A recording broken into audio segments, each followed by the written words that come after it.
if we are live.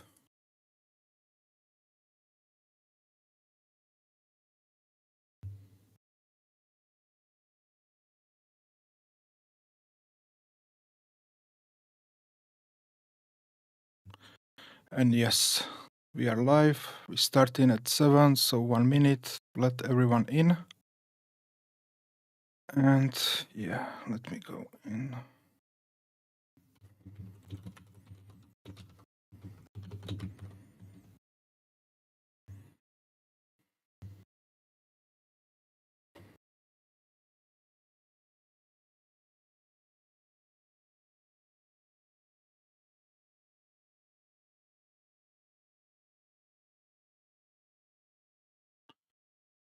All right, so let's begin. So, hello everyone, and welcome back to Webnestify channel. Today's I have really great guest, Shyam from Netdata, and today we will be talking about open source monitoring, server monitoring, and all good stuff. So first, what we will do when I invite Shyam, I'm gonna do some introduction. Then we're gonna have some questions from the community. Then we will share some demo of Netdata, and then it will be time for your questions. If you have any questions, just use the chat, and we will try to answer your questions. So yeah, I think now it's time to introduce Shyam, and he should be on camera. Hello, Shyam. How are you? Hey, Simon. Hey, everyone. And thank you very much. Great to be here. Yeah. Thank you very much for joining this session. And to begin with, try to introduce yourself. What are you doing at Netdata? What are your responsibilities and those kind of things? Sure. So I'm a senior technical product manager at Netdata. I've been with Netdata for the last 2.5 years. And Netdata is a startup. So we all of us wear a lot of different hats.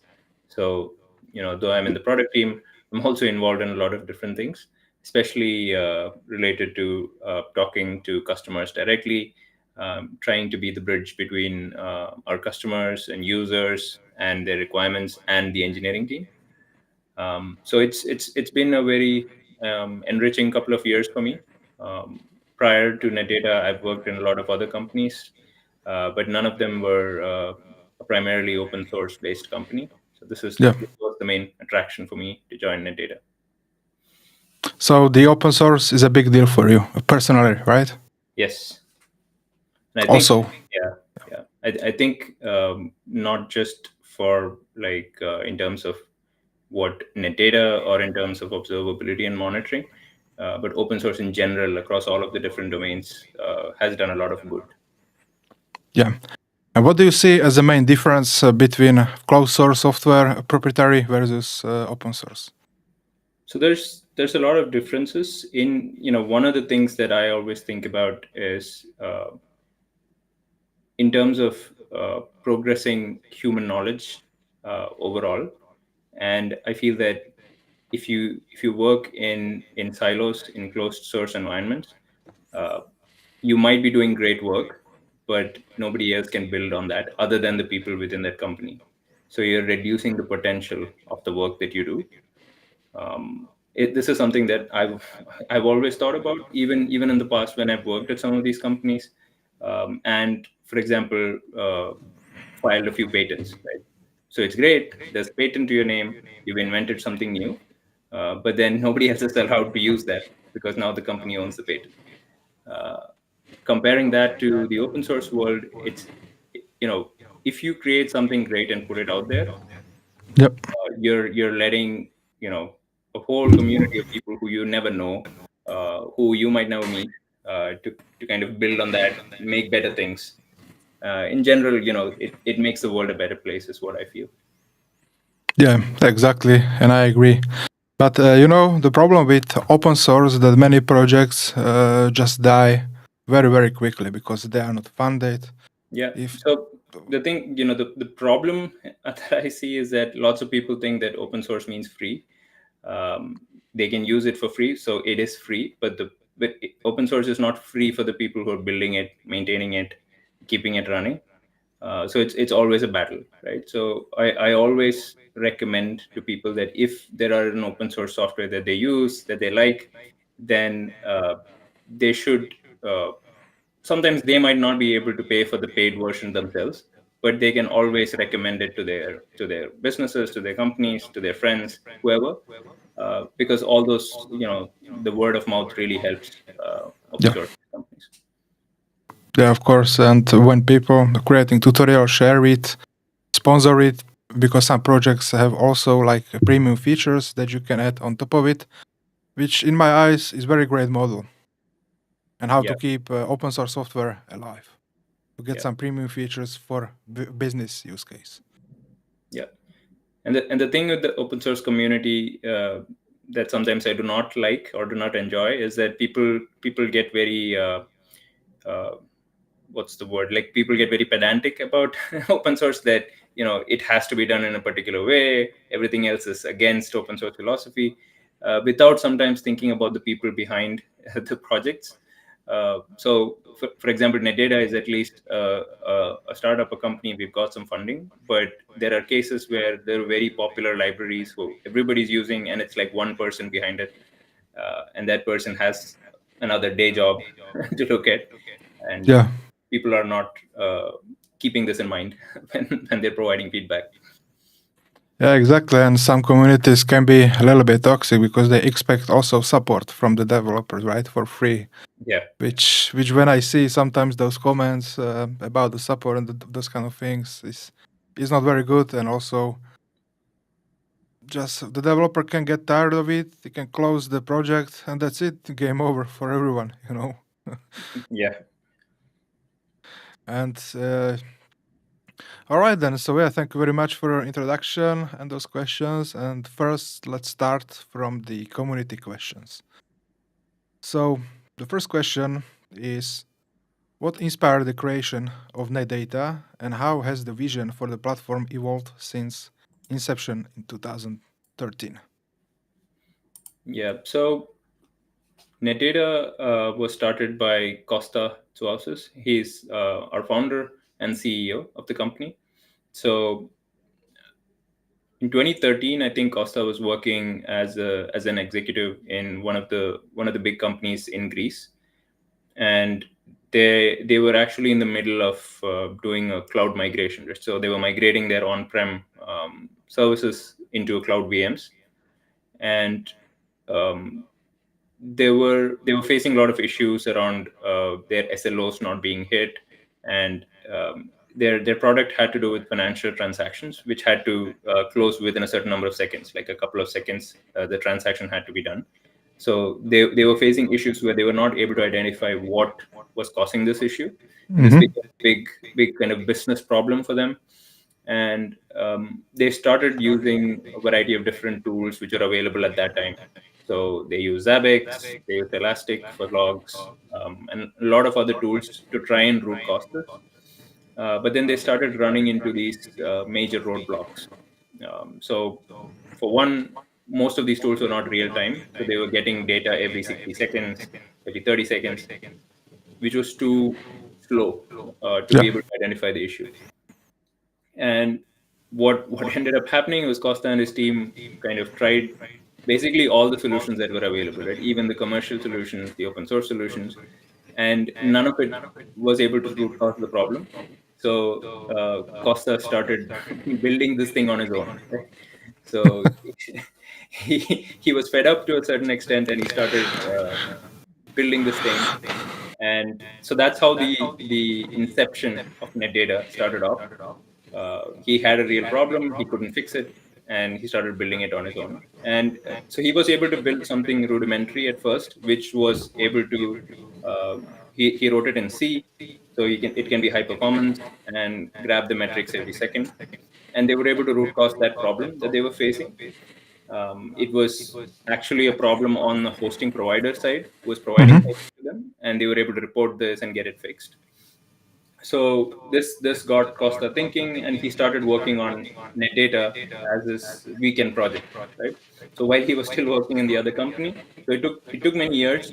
I think it took 3 years by the time Netdata was ready for prime time. Yeah. So in 2016 was when Costa finally released it on GitHub, and for the first few days, I think he released it and announced it. Maybe him and maybe a couple of his friends used it, but nobody knew about it because there's like 1,000 projects launching on GitHub every week. Yeah. So somebody suggested that maybe he post about it on Reddit, and he put a post on Reddit, and that's where it all started. So the post went viral. The next day when he woke up, he had 100 emails. He was on top of Hacker News. so so that's where it started, and that's where the open source project started off. And some of the core members in the team, in the engineering team that we still have, are with us from those initial days. So they were the some of the initial contributors to the GitHub project. Yeah. um, and then since we got a lot of traction initially, we got some funding to build out Netdata Cloud, to build a bigger team. And that's how we've reached where we are. Yeah, that's really really nice story. I didn't know about it. So basically, he tried to fix his issues, and he fixed issues for everyone in the world with the release of Netdata, right? Yeah, so that's the thing. It happens a lot of the time that you think that this is something that I'm facing, but there's like 10,000 people who are facing the same issue at the same time. Yeah, yeah. That is really great, and Netdata is really great for the real-time monitoring stuff. All right then. So, question now about the real-time. So, can you explain how Netdata real-time monitoring capabilities differ from traditional monitoring solutions like Prometheus, Grafana, and those other stacks? Sure. So I think the terminology real time is something that everybody uses. It's like a catchword, a buzzword. Everybody says real time. The difference is that most other monitoring solutions, when you look at it, either they are every 30 seconds, 60 seconds, in some case every few minutes, they're grabbing data and putting it somewhere. There are other tools where, like Prometheus, for example, it can collect data every second, but the default is usually 10 seconds. And when the default is not 1 second, what this usually means is that if you try to set it to 1 second, then the resource utilization usually becomes much higher. Yeah. It's not designed for that, right?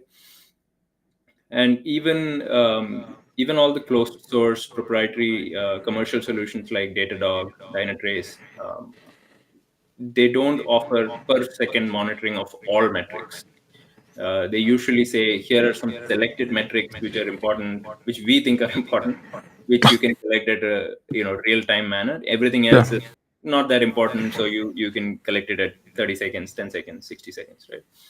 So this this was the philosophy which Netdata as a company did not agree with. So our philosophy is that it doesn't matter which metric. We are not going to pick and choose which metric is important, because you never know. There might be an issue for which the metric that you did not expect would be important became important in terms of the root cause. Yeah.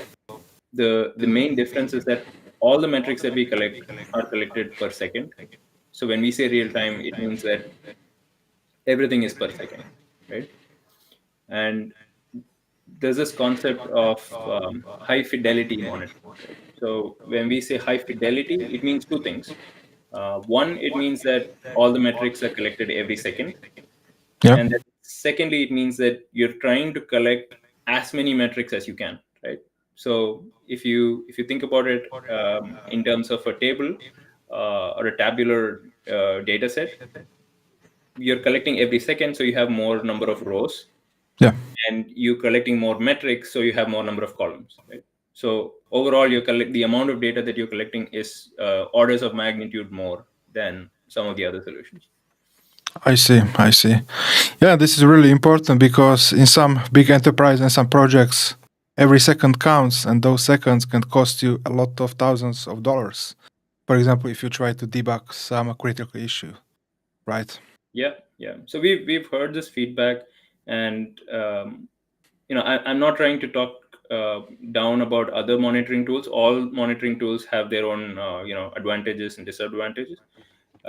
So something that we've heard multiple times from some of our bigger users or bigger customers is they already have Prometheus Grafana stack, right? Because most companies have it. Most developers are very comfortable with Prometheus and Grafana, but some of these users, they also have Netdata for this Yep. real-time aspect of it, right? So they say that Prometheus and Grafana is there. There's a big team managing it, but sometimes there are issues which Prometheus cannot catch, which Netdata is able to catch, right? Just because of this factor where we're collecting all the metrics we can and we're collecting all of them at per second. Right? I see. I see. Yeah. So, and also, does users have options to pick and choose which metrics they want to collect with Netdata? Yeah, so users can decide. They can turn off certain collectors. They can turn off certain plugins. So we use different collectors and plugins to collect data. Mm-hmm. But what we recommend generally is, since the cost in terms of performance is really low to collect the metrics, you can afford to leave it in, let all the metrics be there, and you can use them when you need to, right? So just so you get some idea, for collecting 1 million metrics, we use 2 cores of CPU, right? So this is for 1 Yep. million metrics. In most cases, you will have a fraction of that. So we're talking about like a small fraction of a core, of a single core, right? So you can afford to collect all the data. Yeah. Yeah, it's very lightweight, the Netdata agent, right? Yes. Okay, so let's go with question number 3. And what are of the key features that set Netdata apart from other observability platforms in the market? Yeah. So I think I already covered the real time 1 second part of it. So I'm not going to talk about it again. Yeah. The other aspects, the main differentiator is the architecture that Netdata follows is fundamentally different from most other observability platforms out there. So if you think about it, most solutions, the way that they work is they have agents or collectors that are collecting data, and then they're centralizing it into a server somewhere, like a Prometheus server, or Yeah. in the case of a Datadog, to their cloud, or a Dynatrace to their cloud, and all of it is stored there. So it becomes like a data lake, or a data warehouse, where you have all of the metrics coming in from everywhere, and then you can do uh, processing on top of it, right? You can identify alerting, you can apply any machine learning if you want to, or on top of this big data repository. So this is the standard way in which observability solutions are designed. Most of the solutions that we hear of follow this model. The way that Netdata works is different in that it's fully distributed, or you can think of it as decentralized, because there doesn't need to be a central repository of data. Each Netdata agent will also store the data. It will Mm-hmm. process it for alerts. It will run machine learning for anomaly detection. So this is something that happens on every single agent. So it is lightweight. So this is something that's the hard bit about making the Netdata agent is, how do you do all these extra things on the agent while still keeping it lightweight?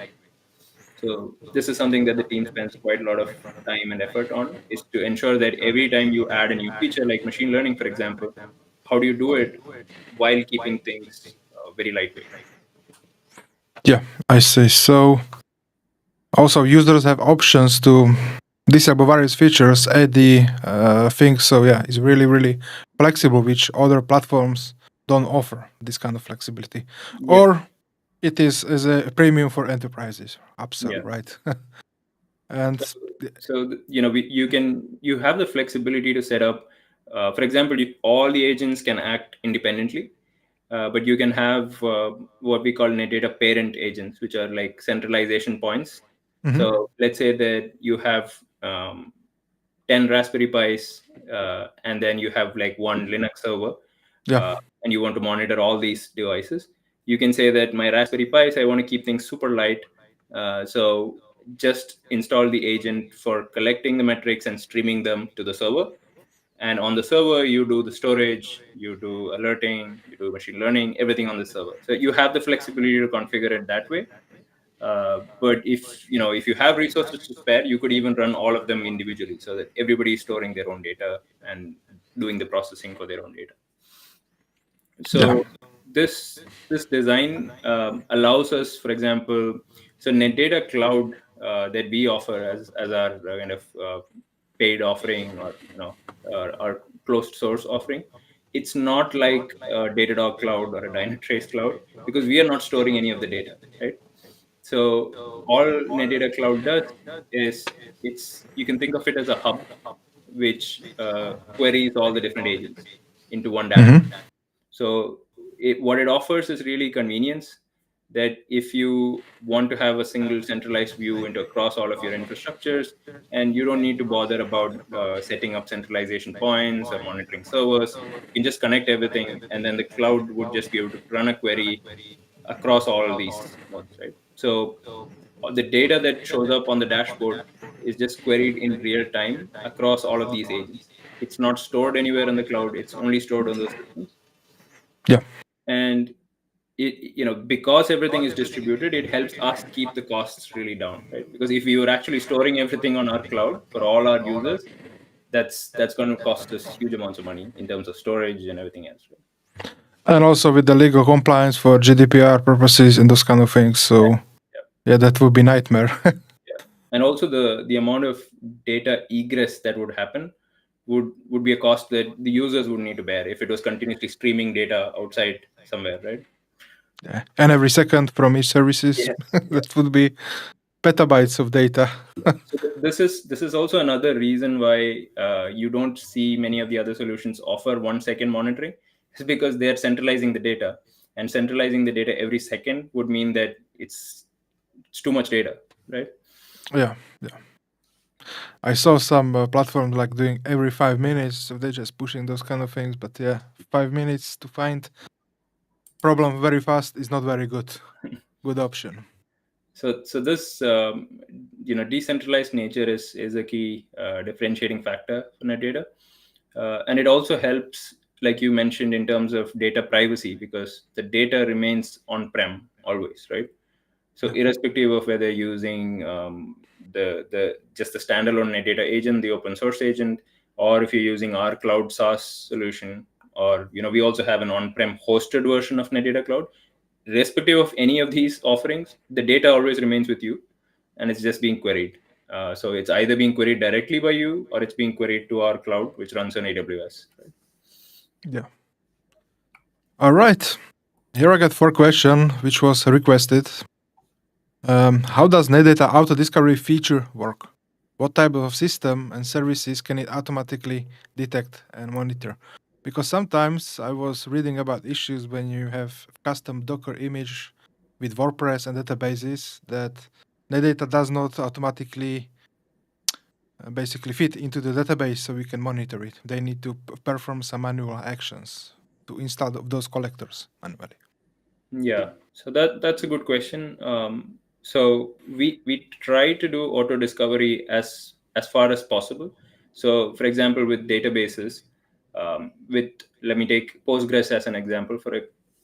Um, it- what Netdata would try to do is it would try to log in with the default username and password if it is available on that server, and then try to grab some basic level of Postgres metrics. Uh, but sometimes for security reasons, you've changed the Yeah. default username password is not available. So you would need to configure this as a job, saying that here is the credentials to log on. And then sometimes you would need to give elevated privileges to that user, like have a Netdata user which is connecting to Postgres, and give it the right amount of privileges so that it can collect all the metrics, right? Because I think we collect, for example, 100 plus metrics just from Postgres. but you would need like some sort of elevated privileges to do that, right?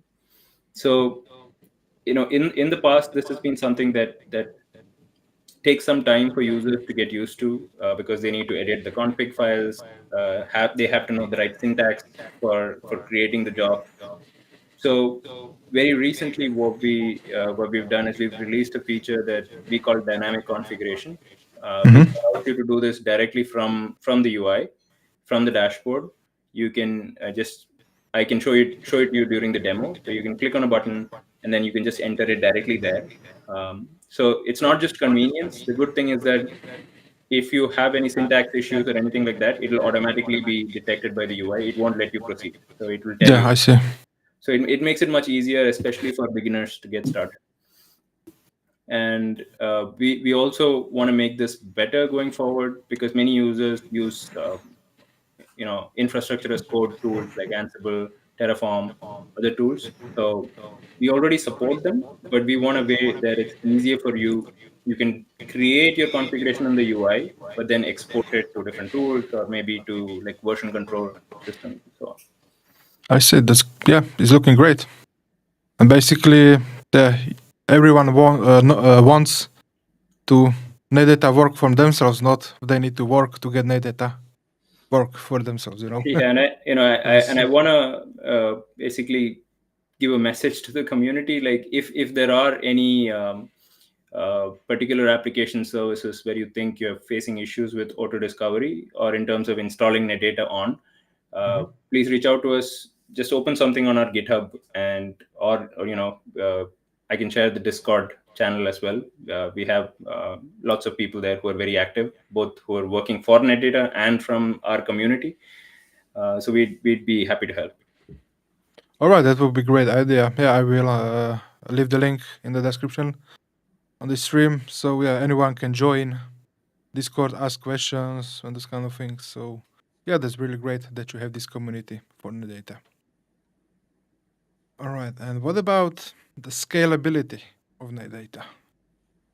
So this is again kind of related to the architecture, because since the architecture is distributed, it makes it very easy to scale horizontally. You can just keep adding more agents, because the agents are storing their own data. You don't have a single server somewhere which is becoming fatter and fatter. You have like you're pushing the compute down to the edge, right? So Yeah. instead of keeping all the compute, the storage, and everything in a single place, which will become bigger and bigger, you're pushing it across all of your nodes. So as more nodes come in, they can share the load. So it keeps getting shared.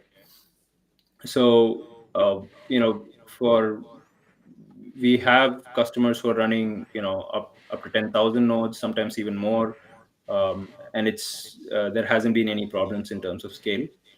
Um, we think we can go much higher in scale. We've done internal testing with numbers which are much bigger, going up to like 100,000 agents, and Wow. it still holds up pretty good. So yeah, we're waiting for some customer to hit those numbers, and we'll know for real in the real world. And you was testing those 1,000 endpoints on one single parent Netdata server? No, it wasn't a single parent. We had multiple parents. But again, depending on how powerful the parent is, you can actually go, to really big numbers, even on single parent. I would like to see the CPU graph and system usage on that system. Yeah, so customers have also option to, for example, set multiple parents in each region and add those child to them, right? Yeah. So the parents, if you have a large deployment, then we definitely recommend that you have parent agents set up, and you can also set them up as kind of active. So you have two parents. In case something happens and one goes down, there is another one which is a backup, right? An Yeah. active backup. And you can have, for example, if you have a data center in Europe, or data center in Africa, and one in Asia, you can have a parent cluster for each, so that there's always backup and kind of geolocated backup. And the good thing is that any of your agents, any of the devices that your agents are running go down, the parent will still have that data, right? So let's say that one server crashes, and but you still have access to all the data that happened just until the crash. Right? So you can actually go back and see what happened, what could have led to that crash. Yeah, so it's high availability. You can also set up. That's great. So I think I probably we also asked this another question, which how does it perform in large enterprise and environments with thousands of nodes? Yeah, so I think maybe during the demo, I can show you some of our internal spaces. Some of them have lots of nodes. Some of them have lots and lots of metrics, even though the node count is not that high, because we have very high-powered servers running in those cases. Yeah. Okay, so let's go to another. What are some of the most interested or unexpected use cases you've seen customers implement with Netdata? Yeah, so this is an interesting question. So we've had really very diverse set of use cases, I would say. In some cases, on the one hand, you might have really big customers who are, Fortune 500 or even like Fortune 100, Fortune 50 companies, so the Yeah. really top ones. And some of them are using Netdata to monitor their data centers, because Netdata is really good at uh, infrastructure monitoring, server monitoring, like physical hardware monitoring. You get all Yeah. the things like, the fan speed, the temperature levels of the different disks, and you can correlate that with other metrics like CPU and application level metrics. So this is very useful in large data center environments. So this is some really huge big companies. Some of them are like government organizations as well, who have supercomputer clusters that they use for research purposes. Yeah. So it's very interesting for us to hear that they use Netdata. Yeah, you must be proud. Yeah, for sure. And at the same time, we also have other kind of use cases where you know on the opposite end of the spectrum, Netdata is very popular with home labs. So a lot of people use Netdata for their own home lab purposes. Yeah. And some of the home labs can get pretty pretty crazy. It's not just one or two devices. Some people have lots and lots of devices. They have IoT network in their home, home automation, different kinds of devices, NAS drives, and all those things going on. And people spend a lot of time on Netdata, even in home labs.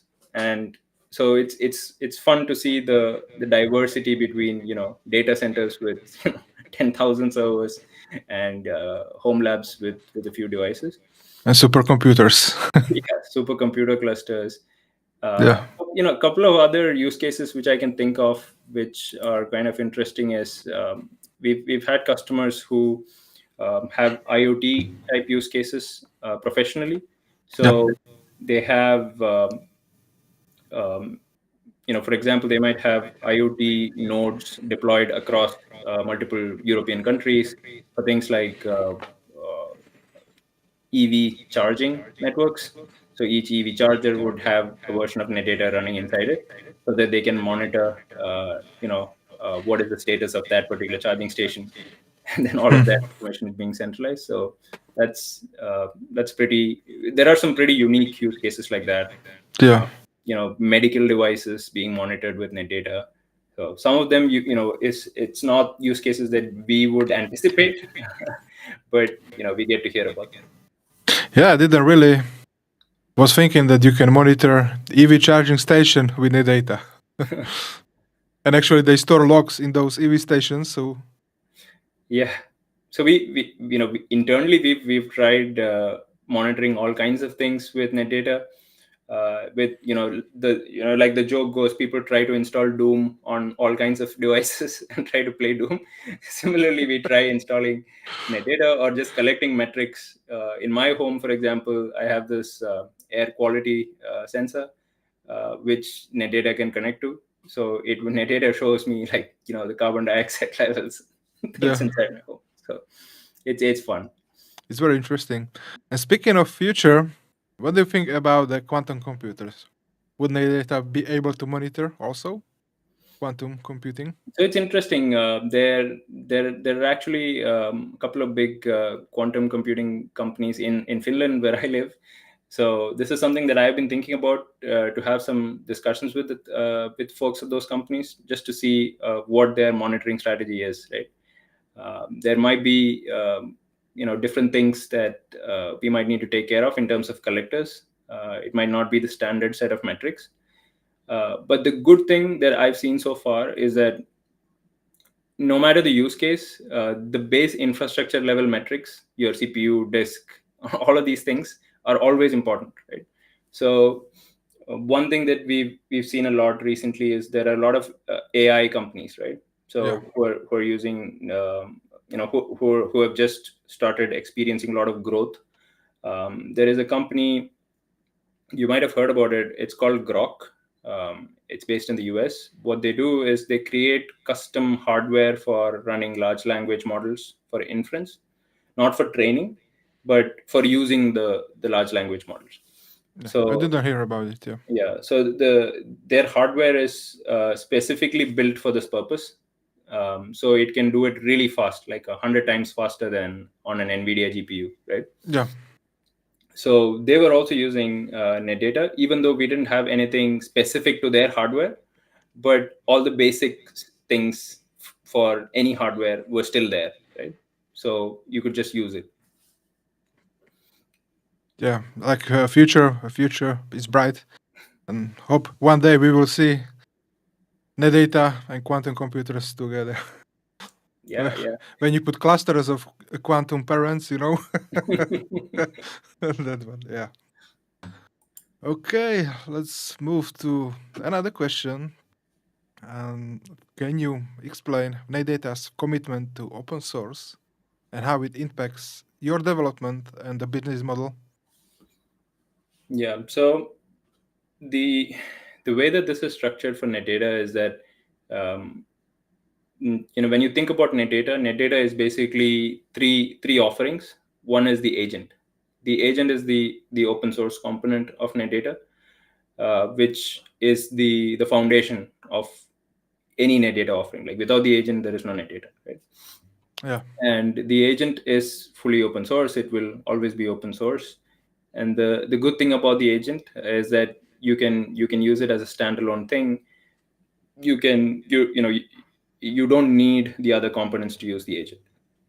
Now, on top of the agent, what we've done for monetization, because we need to survive as a company, is we have Netdata Cloud, which is our software as a service layer, which has the ability to query, you know, any number of agents and provide you a single centralized view. yeah, And the philosophy has been that core monitoring functionality, like being able to collect these metrics in real time, alerting, machine learning, all of these, which is the core monitoring capability, this should be available in the open source agent, right? Because we yeah, want it to be open source. We want people to look at the code. We want people to contribute if they want to, and we want people to be confident about the component that is installed on their system, right? That they yeah, have yeah, faith in it, because they can look at it, they can take it apart if they want to, they can do whatever they want with it, right? Now, the monetization strategy, I would say you can think of it as similar to what a GitHub or a Cloudflare or one of these companies would do, which is the core functionality is offered for free. But then on top of it, there are functionalities or features that only the enterprises or the businesses care about, like single sign-on, role-based access control, yeah. which is what we want to gate for the paid features. Because if you're a home labber, if you're somebody who is just trying it out, if you're a student, it doesn't, you don't need role-based access, you don't need single sign-on. So you should just be able to use it free in most cases, right? That's something that I don't agree too much because I think SSO should be available on every plan because you can set up your own authentic server and you can set up your own IDP service, right? And with rise of AI, security breaches, vulnerabilities, I think this is really important because some software on the internet, they don't even have basic two-factor authentication, right? Yeah, yeah. So this is And actually something that there are some discussions going on internally about. So one of the things that the current agent dashboard has is that you install it and it just gives you the dashboard on localhost at this port, right? yeah, There's no authentication of any kind. you Um, can theoretically put it behind the you Cloudflare can add it tunnels. Yeah, yourself, but by default it is not there, right? yeah, So there are some discussions going on how this can be addressed. Maybe we will see something soon from the engineering team. Let's hope. But I agree. But in general, you get the idea that I'm trying to say, that we're trying to identify what could be business features, and say that these business features, if you need, then you would need to pay to use Netdata Cloud. But yeah, even within Netdata Cloud, we have a free community plan, which is up to 5 nodes you can monitor for free. And then there is also a home lab plan, which is kind of it has all the features. So if you want to experience Netdata, you can use it and try it out. It's intended for people who are running home labs, or students doing projects, yeah, because it doesn't make sense to charge them based on the number of nodes that they have. So we wanted to have a price which is kind of cheaper than Netflix kind of model. So we have that. And then finally we have the actual business plan, which is also really cost effective, because we think that monitoring or observability in general should only be a fraction of your infrastructure cost, right?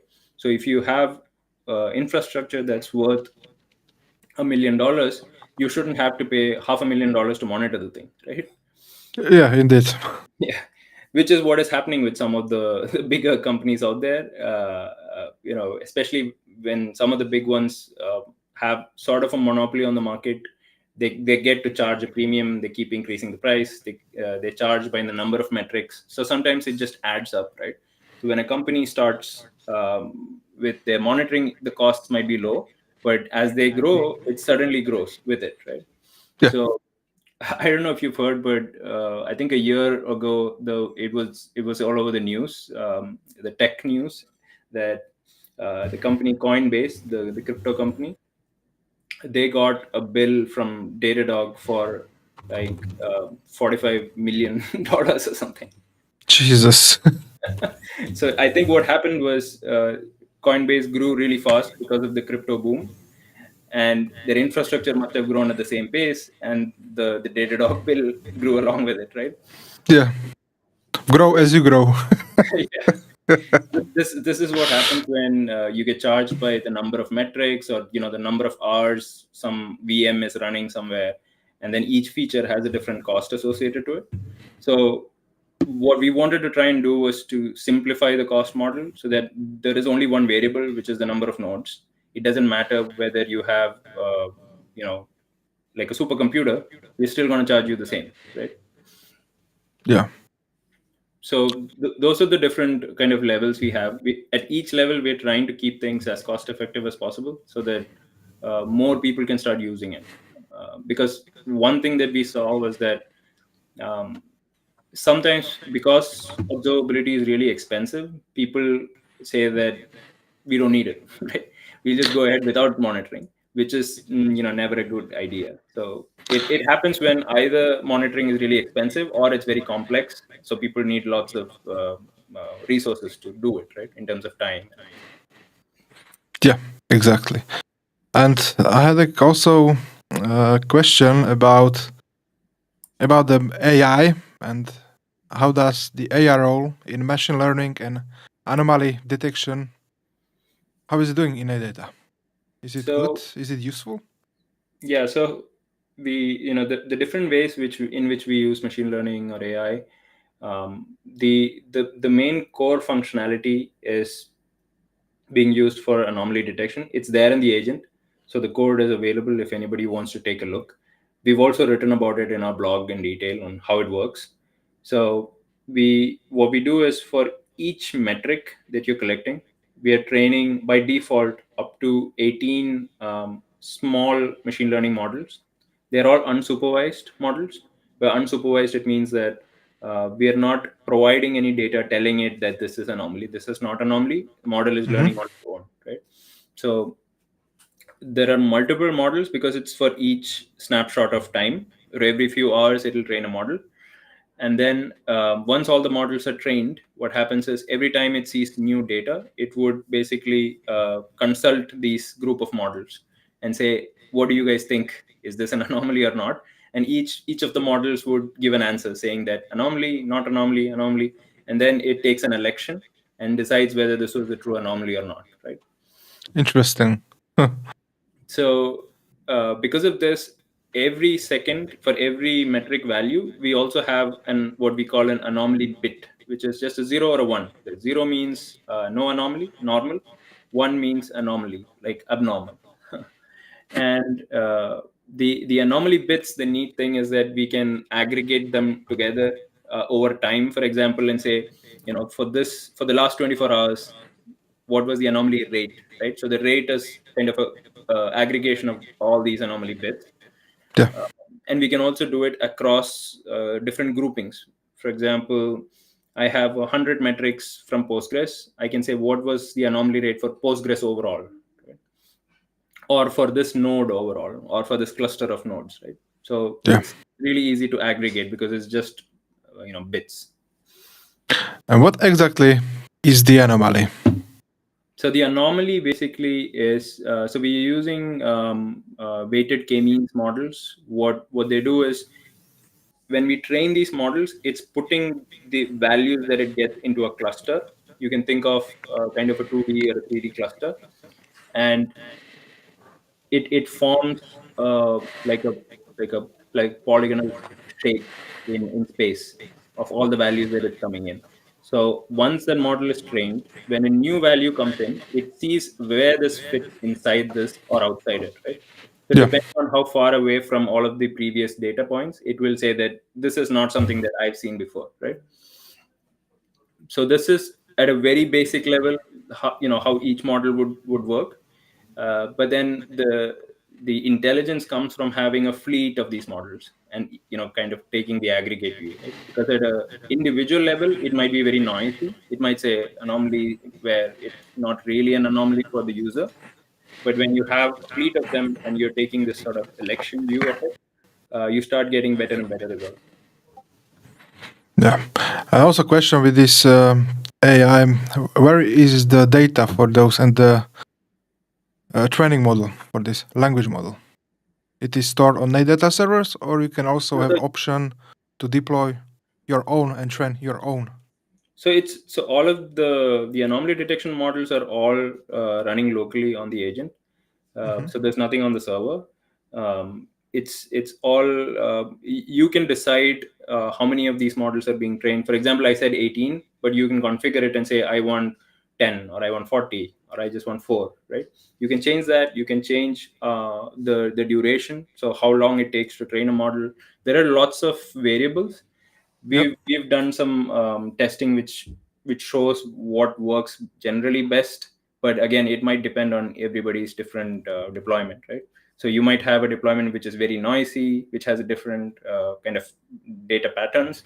So you might have to again fine tune those parameters a bit.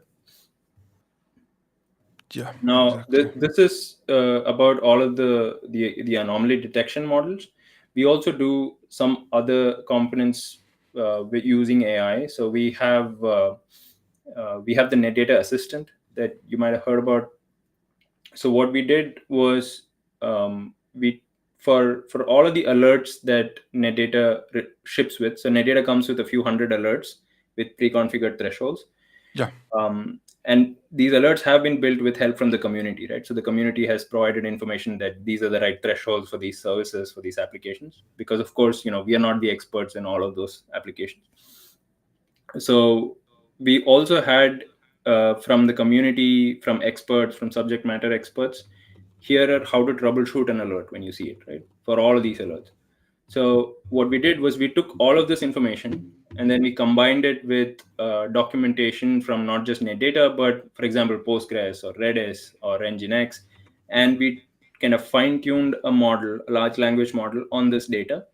Yeah. And that's how we created all the custom alert troubleshooting guides. So if you go to the alerts tab on Netdata, you will see that there is a assistant icon. If you click on it, it will give you how to troubleshoot this alert, right? What is this alert? How do you troubleshoot it? It also gives you some useful links.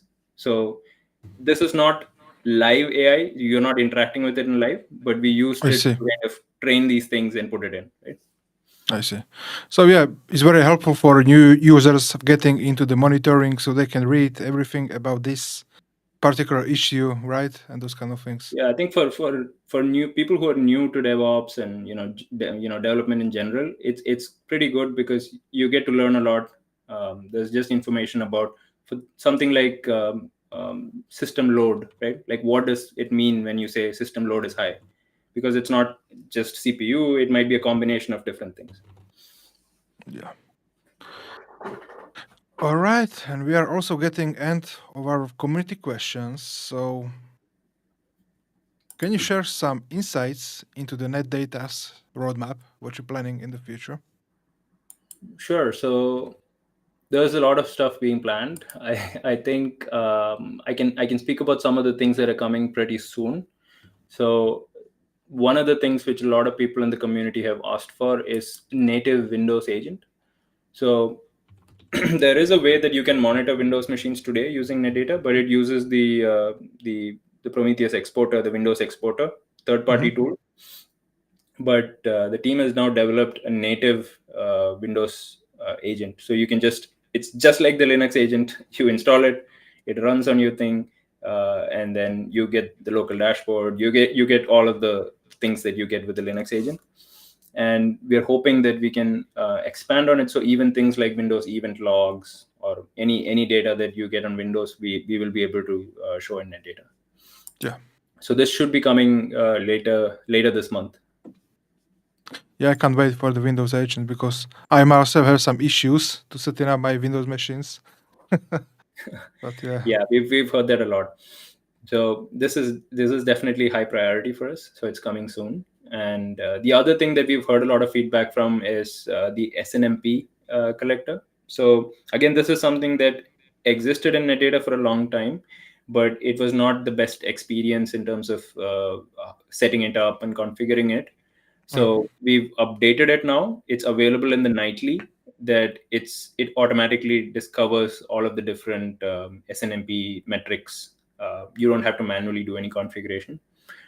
There are still improvements to this that we want to add so that it can even automatically discover if you have SNMP devices connected to your main Netdata agent server.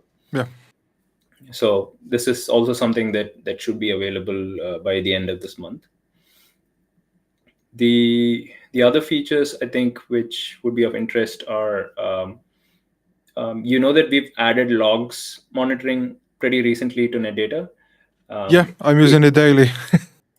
yeah, so we started off. We think there's still a lot more that we can do to make this more powerful. For example, having the ability to create custom dashboards with the logs data.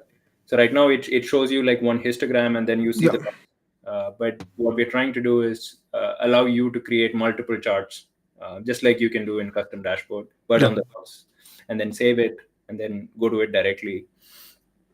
So I think this will be pretty useful, and we're also trying to see if there's a way to enable alerting and anomalies on the logs data. So this will really make it much more powerful than it is. So basically, you are going to create a simple Vazu software, right? Which is open source SIAM platform. Yeah, so the great thing about logs is we're making a lot of use of systemd journal, which is a great piece of software that a lot of people don't really utilize, even though most people who are running Linux have it with them. Yeah. They don't utilize it much. So we would like to make systemd journal more popular. Can you also, for example, get the logs from? Let me see. I almost forget it. But it is third-party software. Let me see. Where is it? I have that question there. With Audit D, right? Does Netdata agent already configure ODD logs and process them, so you can get access in dashboard? I don't know if it can be done directly. There are a few ways. So what we did is, along with the logs monitoring, we released this tool called Log to Journal, which is kind of a like a script based tool that you can use to send data into systemd journal. So at least for now, we are dependent on journal being the log storage mechanism. So you might have logs in other places, but we need to bring it into systemd journal to visualize it. Yeah, yeah. But there are some plans. I'm not sure exactly when they'll be done to support other log storage mechanisms. So, for example, interop with Elastic or Loki or other things that people might be having. Right? Yeah. All right, that's So really great future coming for Netdata, and I really can't wait for the automatic Windows agent. That would be very, very nice. And it will also attract many new customers because many of us using Windows, right? yeah, I mean, a surprising number of people are interested in Windows Server monitoring. So hopefully, people are going to be happy with that. And I think the other thing that I'd like to mention from a roadmap perspective that we're working on is also uptime monitoring. So Hmm. That would there are tools out there which provide just uptime monitoring, like Uptime Robot or Uptime Kuma. Um, what we wanted to do was, since Netdata already has all the data, including the uptime data, it's just not showing you an uptime view, which is just showing things are up or down, all the yeah, things together. So we're trying to build that view on the front end side of things, so that you have a page where you can go and it'll just tell you, not just who is up and down, but like an SLA view, right? So this service has been running for 99.99% in the last week, right? So this might be useful for people who are kind of running websites, they're hosting stuff, they want to know what is their SLA. So hopefully that will be useful for developers than like a DevOps use case, right? I think because Webnestify is working mainly with digital agencies, and I can see use case where you can also monitor like the database and also the websites, right? Yeah. So And if it what also, yeah what we wanted to do was have the synthetic checks for things like websites that you can just ping and get the result and just show the uptime, but also have the applications, right? So you can have, is WordPress up and running, is Postgres, is Nginx up and running, yeah, that would be nice. And also if it auto discover all the websites from /var/www, so people doesn't need to do anything, that would be also really great yeah. for the websites. All right, and we have the last question from the community, and is, what advice would you give to organizations looking to improve their observability and monitoring practices? Okay, so I think I would break this down into three. The first bit of advice would be, high fidelity monitoring is really important. It's probably more important than you think it is, which means that, one, try to get all the metrics that you can, because you never know when you're facing an outage which metric is the important one. Yeah, You don't want to have to do a post-mortem and then decide that we should add this metric next time, so that next time's issue we will have it. It should already be there. And then real-time monitoring is really important as well, because if you're only collecting it every 10 seconds or every 60 seconds, then you will miss the issues, because in these modern systems and modern applications, there's a lot of things that are going on, yeah, and you will just completely miss the issue sometimes. So that's number one, high fidelity, really important. And the second thing I would say is, pay a lot of attention to the total cost of ownership of observability. So sometimes you might think that I'm using an open source tool, so it's free, right? But it's yeah, not really free, depending on how much effort you have to put into it, right? If you're spending hours of your day every day on just setting up your monitoring solution or updating it and maintaining it, yeah, then it's not free. You're spending a lot of money on it. You just don't realize it, right? So it also affects in terms of, if you have a team of people working, then every time somebody new joins the team, you have to train them, they have to understand this. And when you yourself leave that team, go to another team, you have to again set it up from scratch. You have to build it all yourself, build a lot of custom dashboards. All of this Yeah. takes a lot of time. So it adds up over time. So it's this is also part of cost. And of course, on the commercial side of things, if you're using like Datadogs and Dynatraces, then there is obvious cost associated to it. But there are also hidden costs even in those cases. There are things like you might get charged for the data egress because all the data is being transported somewhere, which you might not account when you do the math. You might say that, Yeah. okay, you guys are charging me this much and that is the price, but there's a lot of hidden cost associated. So whatever solution you choose, I think it would be a good exercise to spend some time to see uh, what would be the hidden costs associated to it as well. Yeah, and those costs can be really high because I was using Grafana Prometheus on my own server. And as I grow my nodes with agents, I also have to scale my server. So I was spending thousands for just the server to keep monitoring it, right?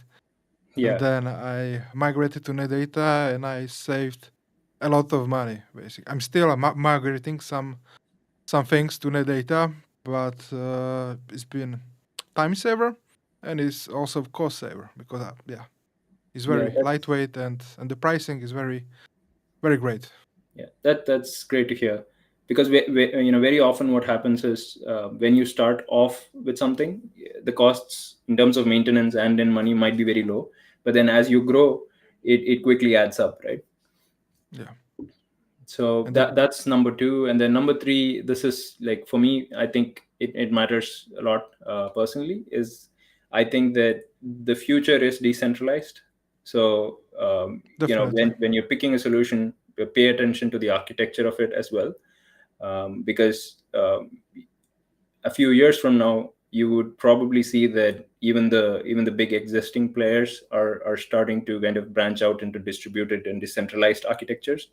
It's harder for some of the established players because they've invested a lot of money and resources into their current architecture, so to change would be harder. But I do foresee that in a few years you will start seeing some of the bigger players change their philosophy as well. Yeah, but I think they never catch up to Netdata, right? Because I think Netdata is leader in decentralized real-time monitoring on the market. Yeah, we have a head start for sure. Yeah, definitely. Trying to fix one issue and then it was fixed for all the world. That's really great. All right. So yeah, that's all the questions from community. And now, if we have some demo prepared to showcase our viewers and future viewers, we're gonna check how Sure. is the night data looking, what they can expect, especially those helpful tips with AI when you click on something and those kind of things. Sure. So let me share my screen.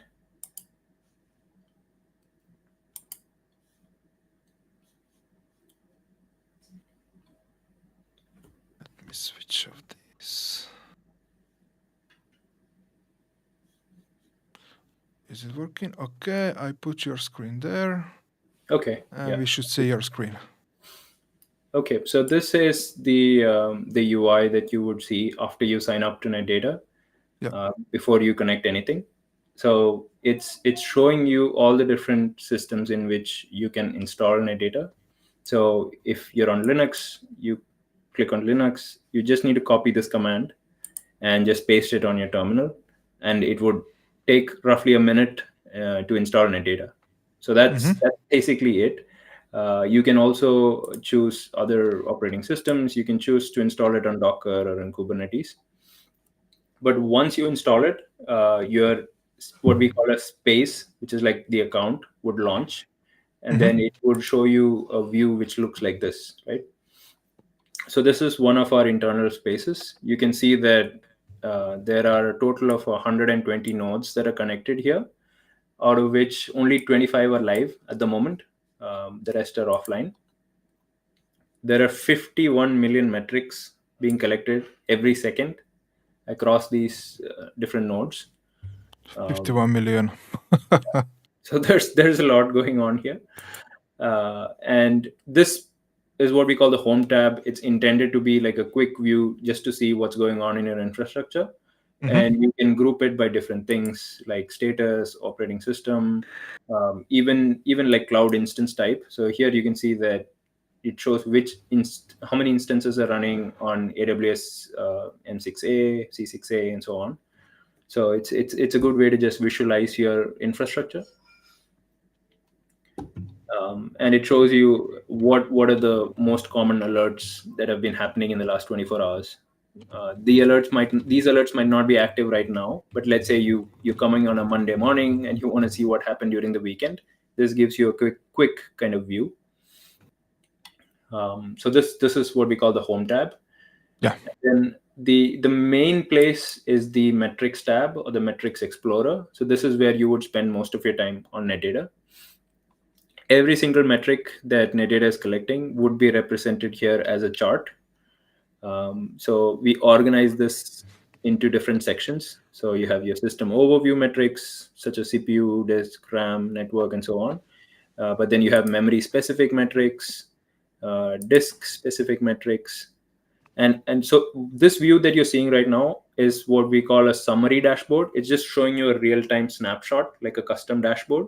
But Yeah. if you scroll, you see the individual charts. So these are the time series charts, and they exist for every single metric, right? So each time series chart is really powerful on its own. It's almost like its own dashboard because there's a lot of things that you can do with it. You can group it by different things. You can aggregate it by average, sum, minimum, whatever you want. You can filter it, and you can have custom labels. In this case, there aren't any, but you can create your own labels based on whatever you want. And if anytime you click on one of these things, for example, if I click on dimension here, Yeah. it's showing what are the different dimensions. It's showing how much each dimension is contributing to the chart. If there were any anomalies, it would tell which dimensions are anomalous, and it gives you some aggregate views, right? So minimum, maximum, average. So this is why I'm saying that each chart is almost like its own dashboard, right? Yeah. And it looks a little bit overwhelming. Yeah. Just first time users, when you get here, you might see that, wow, there's like way too much information. But what we try to do is, uh, we're trying to introduce certain things which makes it easier, so that there are 1,000 charts here, but you don't need to look at the 1,000 charts all the time. Yeah. So the anomaly thing is useful for that. So what we've done is we've tried to sprinkle in the anomaly detection in different parts of this UI. So for each of these charts on the top, for example, this thing on the right is the anomaly rate. And you can see it's grayed out because there's no anomalies right now. If there was an anomaly, this thing would start lighting up in purple color. So when you're looking at the screen and you see the purple, you think that there's something I need to investigate, right? So basically, it might be, for example, like DDoS attack is already in progress or something like that. Database is overloaded. Yeah. Let me see if there are any anomalies active.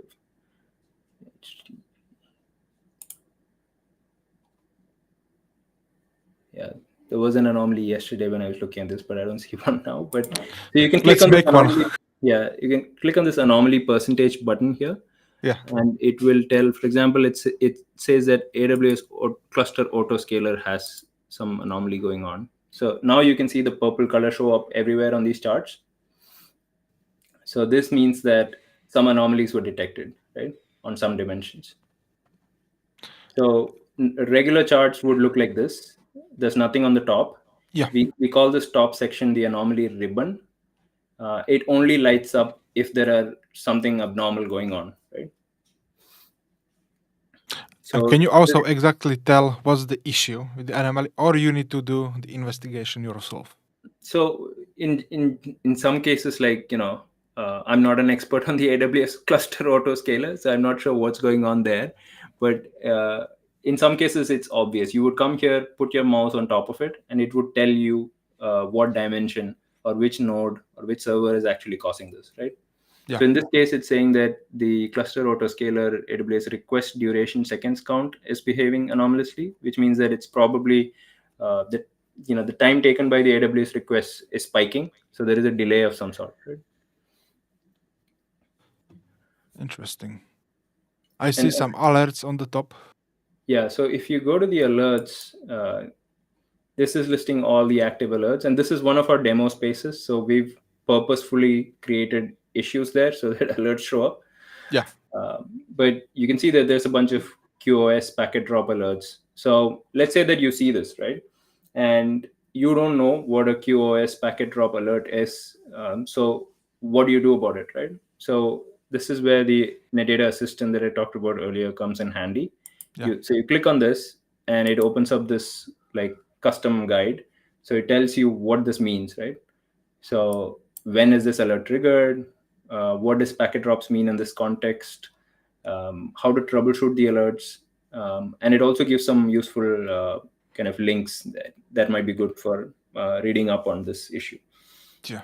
And it does this for every single alert that exists. So Postgres collection utilization, you click on it, you can get more information about that.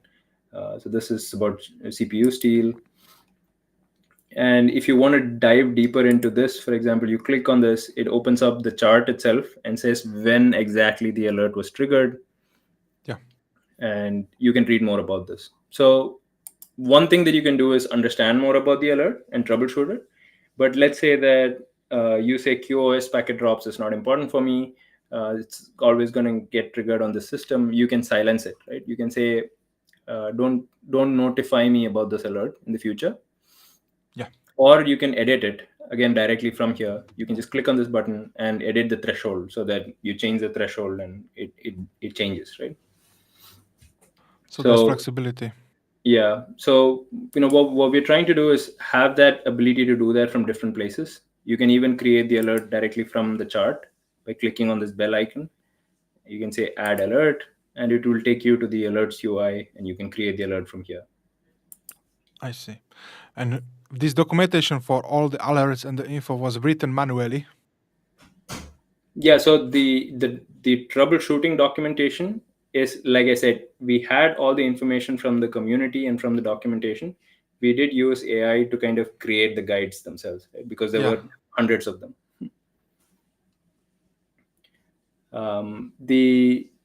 The other thing that's pretty neat is if you look at this integrations button here, it will show you all the places where you can install Netdata, but also all the things that you can collect using Netdata, the metrics, right? yeah, So you have all hundreds and hundreds of different things here. So let's say that you go to databases and you have Postgres. So if you click on Postgres, what we've tried to do is we've tried to put the documentation into the product so that you don't have to go somewhere else.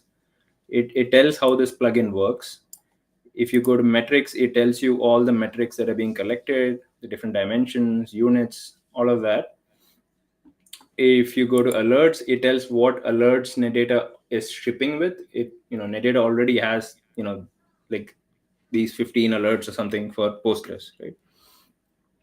And if you go to setup, it tells you how to set it up, what are the different configuration parameters you have, how to troubleshoot it if you don't see the Postgres metrics working. And yeah. then let's say that you want to create a Postgres job, just click on this green configure button here, and it just takes you directly here. And you click on plus and create a job name, and just give your your username, password, and your IP for the Postgres server, and you click submit. That's it. That's Yeah. all you need. So you don't need to create your own database inside of Postgres and then give access to Yeah, Netdata. you don't need to. Like I said, in some cases for extra metrics, you might need to assign additional permissions for this user. Yeah, But for the default, you don't need to. You can just directly do this from here and just click it. So it's like a few clicks, you should be able to start getting the metrics.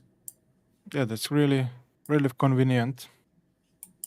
And yeah, like the dashboards and the graphs, everything is nice. But for example, if you have new users, do you have some kind of Netdata Academy when they can train on those kind of things or something like that?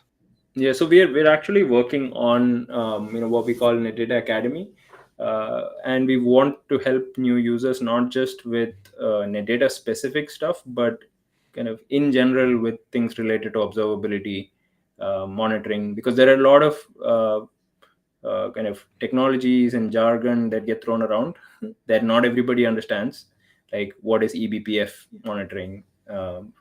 So we're trying to build an academy that will be helpful in general, and it's Yeah. just going to be available for free on the website. People can use it, and of course, we want to add stuff which is data specific as well there. So if how to use a chart, like the things that I was talking about, right?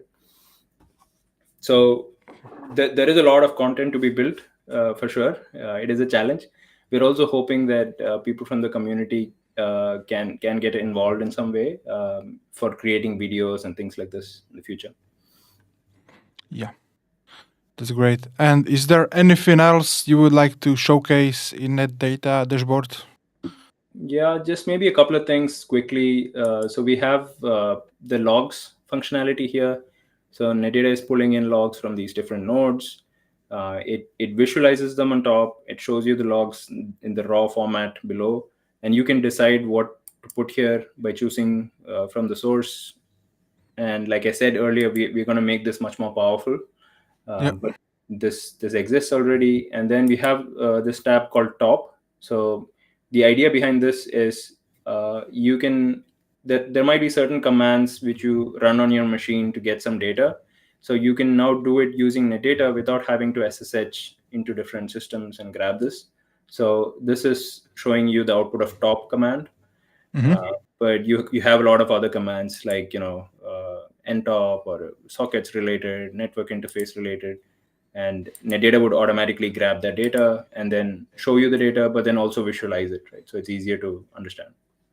Yeah, definitely. And also, when you go to the logs section, you was mentioning also that you can also monitor system user login, right? You can query them. Yes. So you can understand what users are logging in, what's going on. What doesn't exist right now is the ability to alert or to find anomalies in the logs itself. So this is Yeah. something that's on the roadmap that we want to add, right? So you can already see here that there is an authentication failure that happened. Somebody tried to log in with root to the Bangalore server. Yeah, it's really, really powerful that you built into the small agent and is open source. Yeah. So I think there's of course a lot more to the dashboard, but this demo space that I'm showing right now, if you Yeah. go to app.netdata.cloud spaces netdata demo, this is open public to everybody. You don't need to even sign in. You can just access it if you go there. So I welcome people who are seeing the video to go try it out themselves, play around with it. Yeah. Uh, that's the best way to experience it. Yeah, of course. Basically, to get hands dirty and check it and those kind of things, learn. Yeah, because many people, I think they will be afraid, if they jump straight away into those kind of things. And it's really great that Netdata is trying to ease every step of the way, how they can learn it and approach this, right? Because monitoring is really, really important if you want to run successful business. Because, Yeah, with many tools, for example, if you're starting off with Prometheus and Grafana, when you go to Grafana to start with, it's a blank slate. There is nothing there, and you need to add the dashboards one after the other. Sometimes from the community, sometimes you create them yourself. But with Netdata, the idea is that we've already created all those things. So the yeah. first time you see it, it might be a little overwhelming, but it will save you a lot of time in the long run. And it also saved me because I just received email a couple of weeks ago about the anomaly, and I just went back and I prevented the database shutdown, right? Because there was some threshold and it was keep increasing, right? So yeah, I got notification that something is going on, and yeah, I was able to fix those kind of things. So Yeah, I that's still can great. provide my services. Yes. So yeah, Shyam, thank you very much for your time and joining the Webnestify stream. And if you want to also say to audience how they can contact or reach Netdata if they got questions, answers, and those kind of things. Yeah, so we have a community forum where you can post any questions that you have. the place where you can get answers the quickest would be Discord. We can share the Discord invite in the comments, Yeah. and it's a fun place. There's a lot of fun conversations happening there. So please feel free to jump on. And of course, on our GitHub repo, we have a discussions tab and also the issues. If you face any issues or if you have any ideas, please feel free to submit there. Awesome. Yeah. I'm looking forward to it. Also, we join Discord, and yeah. So, well, is there anything else you would like to add to new people into the monitoring? They don't need to be afraid or something. Some motivation for them. Yeah, yeah, yeah. I think what I'd say is that it's don't be afraid. Just jump in. It might be overwhelming at first, but it's just going to take a few days. You'll get the hang of it.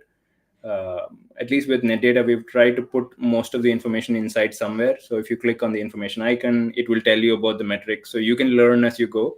You don't need to know everything to start with. But as you use more of it, you will become more and more comfortable. And there's a big community of people out there to help in case you need it. So don't think you're alone. And happy monitoring. Yeah, happy monitoring for everyone. Yeah, that's great. All right then. So yeah, thank you very much again for your time, Yeah, thank Shyam. you so much for having me on. It was a real pleasure, and hopefully we will meet again. I hope so. Okay, Thank then. you. So yeah, you're Bye. welcome. So have a great day. Yeah. Bye bye. Okay, bye bye.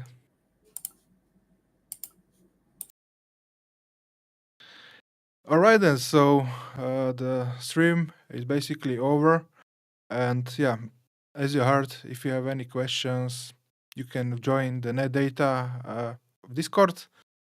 Everyone will be almost happy to answer all of your questions, or you can even contact me, and I can also help you with the monitoring stuff and those kind of things. So all the links you will find in the description, and stay tuned for the next some stream, August 15, and we will be talking about the Misborn VPN. So take care, everyone, and see you later. Bye bye.